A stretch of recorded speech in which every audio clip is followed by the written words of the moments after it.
it wasn't until later years when she was appointed that we were able to meet and just discovered that we had certain shared values, and her commitment to Liberia, because in a way she came to love the country. The time she spent there, and the country so loved her that we kept hoping that we'll fix the country in such a way that she would feel endeared enough to do the journey of coming to live in Liberia, but that hasn't happened. I haven't given up on the idea. So you see, we have a place waiting for her. But what we have enjoyed is the position she's taken, not only as ambassador, but not only the support she's given to the center we established and the advice that she provides, but also we're so proud of the work she does on the global stage, because when she takes a position, when she talks there, it's a reflection of what we feel, what we know should be done. And we feel that this is, in a way, it leaves us with an endearment that someone is saying what we'd like to hear said and maybe missing from so many others. So I was watching her from afar as a young kid. Now we're the same age. I don't know how that happens, But, and she was really a role model and a mentor for me. I knew I wasn't going to become a great leader in Africa, but I knew I could succeed as a woman because I was watching what she was doing. You came to Geneva in, maybe it was maybe 2000, for some kind of meeting. I don't remember what it was, and I sat in the audience as you were speaking, and you were talking about what was happening in Liberia, and I was so enamored with you. At that point, I didn't know I was going to become an ambassador. I didn't even know that I was going to go back to the Africa Bureau. I was doing humanitarian work. I didn't know I was ever going to meet you directly in person, but I was so impressed with what you were trying to do to bring Liberia forward. And you weren't even in a political job. You were kind of in exile then. I'm trying to think. It may have been like 2000 or something like that. You'd run for a Senate seat and won and turned it down. And I'm like, who does that? And so it was just really, for me, impressive. And I will tell you this story. So I eventually became the principal deputy assistant secretary in the Africa Bureau, and the Bureau started looking at ambassadorships. And I was asked, Linda, where would you like to go? And I said, to Gambia. Little country. I'm like, tiny little country, I can handle the Gambia. And the then assistant secretary said, you're the PDAS in the Africa Bureau. I can't send you to Gambia. I'm going to send you to Kenya. And I thought, wow, they think I'm good enough for Kenya? Then I'm good enough for Liberia, too. And so I said, nobody was trying to go to Liberia, to be honest. There wasn't a long line of people waiting to go to Liberia. So people were shocked that I said I wanted Liberia, not Kenya.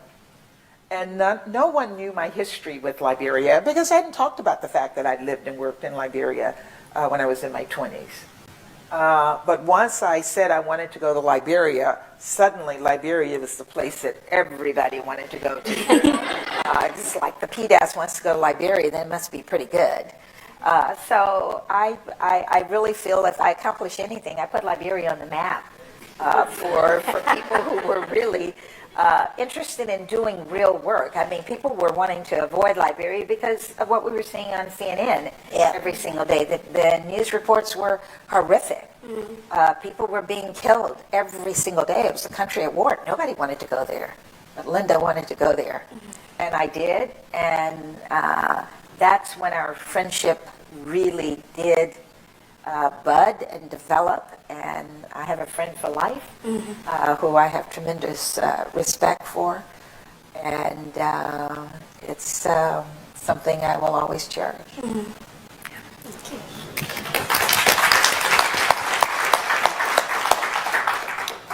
You are two exemplary leaders, and many women and men look up to you. Madam President, you mentioned that we're living in a time where consensus on the world order is no longer there. On top of that, there's a climate crisis and there's emerging global health challenges. What kind of leadership do you think the world needs right now?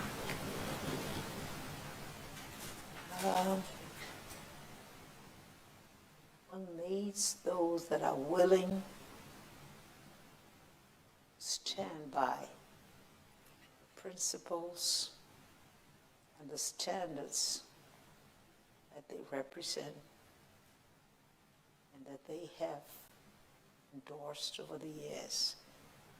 One needs leaders who have the courage to take positions that may not lead them any popularity, but positions that are the right thing to do in the interest of peace, in the interest of the promotion of women and development in countries. And we don't see enough of that today as we look on the global scene.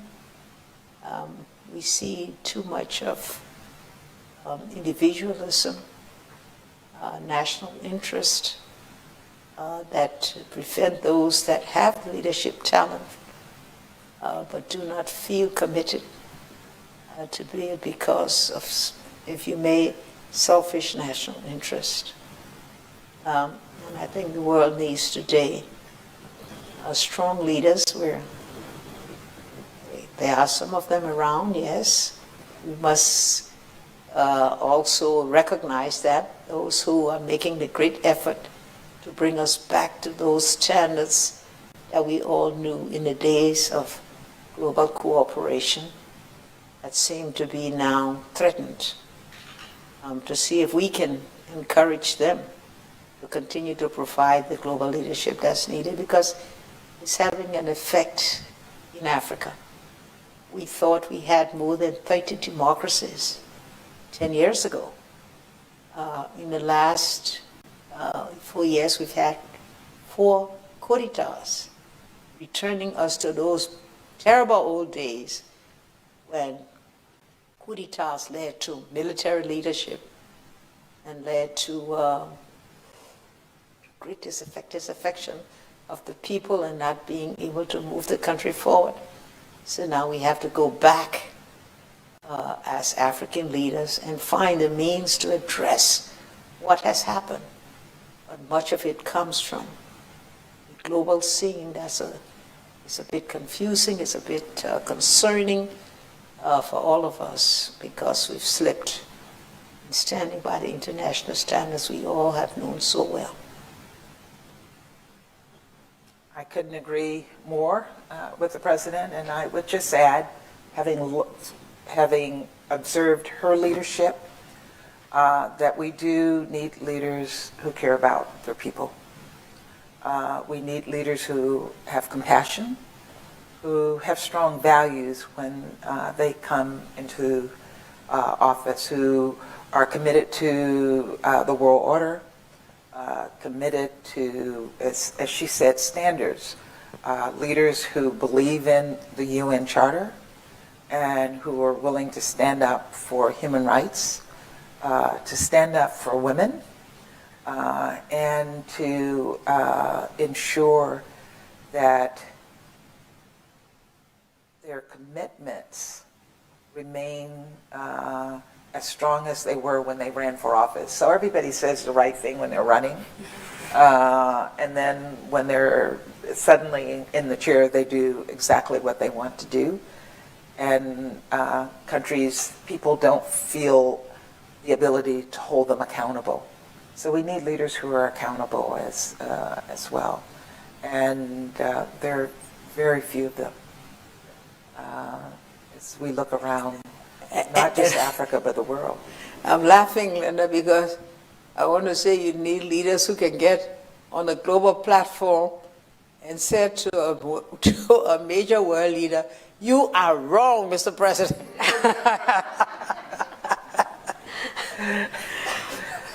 And on that topic of leadership, next week we're heading into the U.S.-Africa Leaders Summit, and there are very high expectations from some, but from others there's a degree of skepticism. What tangible outcomes do you hope to see from the summit next week?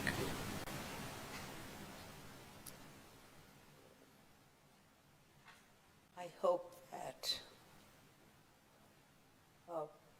President Biden, I want to thank him too, for this. President Obama had a summit several years ago. That's when the Ebola broke in our country, Liberia, and I could not come because I had to be at home to be able to fight, this disease. And I'm so glad that President Biden and First President Kamala Harris, have now made that decision to have another summit and to bring our African leaders together.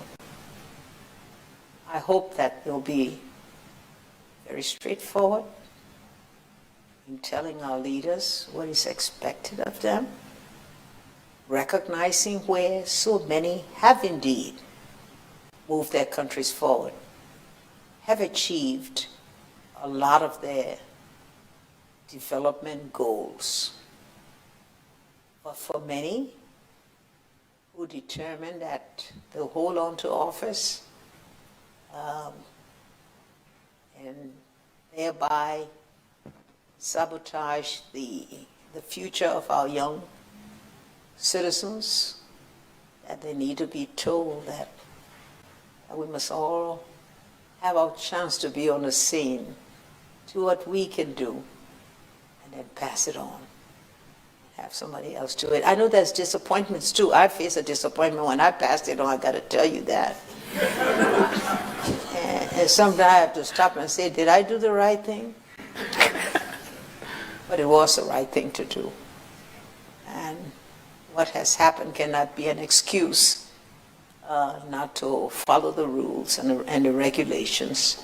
What we must do is have better planned successions so that we can make sure that there's continuity in effort, and continuity in progress.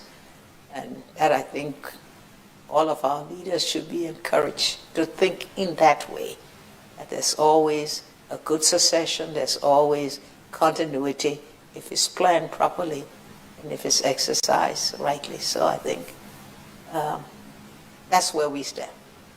Thank you, Madam Ambassador. Just to